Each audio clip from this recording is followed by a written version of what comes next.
মানুষ আমার চতুর্দিক থেকে পিছলে গেছে। এখন কোটা নিয়ে আন্দোলন করতেছে। মানুষ কোটা নিয়ে আন্দোলন করতে পারে এটা কখনো ভাবি নাই আমি। মানুষ এত নিচে নামলো। কোটা নিয়ে আন্দোলন করবে না, যোগ্য ব্যক্তি চাকরি পাচ্ছে না, আর যে যোগ্য নয়, যার কোনো যোগ্যতা নেই চাকরি পাওয়ার, সে কোটা দিয়ে চাকরি নিচ্ছে আর অ্যাক্সিডেন্ট করতেছে।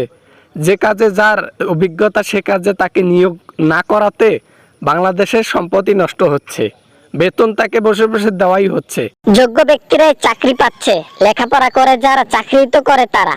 এখন কথা হচ্ছে মুক্তিযোদ্ধার কোটা নিয়ে আন্দোলনের কি আছে? ওটা তো তাদের হক। দেশের মানুষকে বাঁচাইছে মুক্তিযোদ্ধারা যুদ্ধ করে, আজ তাদেরকে অবহেলা। তাদেরকে কোথায় অবহেলা করা হলো? মুক্তিযোদ্ধা ছিল কতজন, আর আজকে বাংলাদেশের মধ্যে কতজন হয়ে দাঁড়াইছে?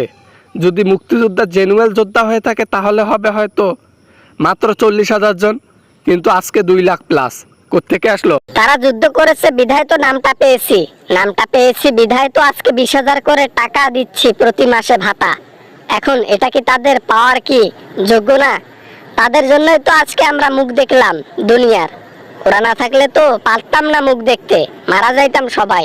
বাংলাদেশের মধ্যে অতিরিক্ত টাকা ব্যয়বহুল করতেছে এখন মুক্তিযোদ্ধারা। ওরা লুটে পুটে খাচ্ছে বাংলাদেশের সম্পদ। ওরা বসে বসে 20,000 করে টাকা নেবে আর সন্তানদেরকে কোটা দিয়ে ডিফেন্সে চাকরি করাবে, বিসিএস ক্যাডার বানাবে, অমুক তমুক, সব কিছুতে মুক্তিযোদ্ধা কোটা। আর আমরা যারা যোগ্য ব্যক্তি রয়েছি তারা বাল ফেলা।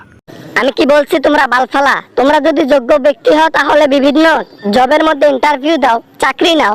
আমি তো না করি নাই, কিন্তু মুক্তিযোদ্ধা কোটা থেকে আন্দোলনটা সরিয়ে ফেলো। তোরা আর কোনোদিনও আন্দোলন করিস না এই বিষয়গুলো নিয়ে। আন্দোলন সবেমাত্র তো শুরু, আর আপনার পুলিশ বাহিনী কি করে? আন্দোলনের মাঝখানে মাথা ঢুকাবে আর পাবলিককে গালিগালাজ করবে। এত নিচু জাত, এত নিচু, এত ছোট মনের মানুষ যে পুলিশ হতে পারে এটা কখনো জানা ছিল না। শুধু একমাত্র নেতর বলেই মনে হয় ওকে আজ্ঞা করা যায়। এত বাজে কথায় কথা বলে। এবার না মানে তোমার সাথে কথায় পাবো না, বুঝছো? তুমি করো, আন্দোলন করো। তবে হ্যাঁ, আন্দোলন করতে করতে সবকটাকে যখন জেলের মধ্যে ঢুকাই দেব তখন বুঝতে পারবা কত ধানে কত চাল আর কত চিটে কত ঢল। বোঝো নাই? শেষ রক্তবিন্দু পর্যন্ত আন্দোলন চলবে। মুক্তিযোদ্ধা কোটা যতদিন বাতিল করা হবে না ততদিন আন্দোলন চলবে। আজকে হুদাও মুক্তিযোদ্ধা সেজে টাকা নিচ্ছে সরকারের কাছে, আর সরকার এমন বক্তব্য যে কোনো স্যাটে জানে না। ঠিক আছে, করো আন্দোলন, আমিও দেখবো তোমরা কিভাবে আন্দোলন করো। আজকে যদি যোগ্য ব্যক্তিরা চাকরি পাইতো তাহলে এর আগে একটা ঘটনা ঘটলো, রাস্তার মধ্যে ওই যে পাথরের একটা ব্রিজের অংশ পড়ে গেল। ওই ব্যক্তি তো আসলে যোগ্য ব্যক্তি ছিল না, মুক্তিযোদ্ধা কোঠায় ঢুকছিল আর অবশেষে গাড়িতে বিয়ের যাত্রীওয়ালা বর পাত্র, বাবা মা ভাই বোন সবাইকে মেরে ফেললো। এই হলো তার প্রতিদান।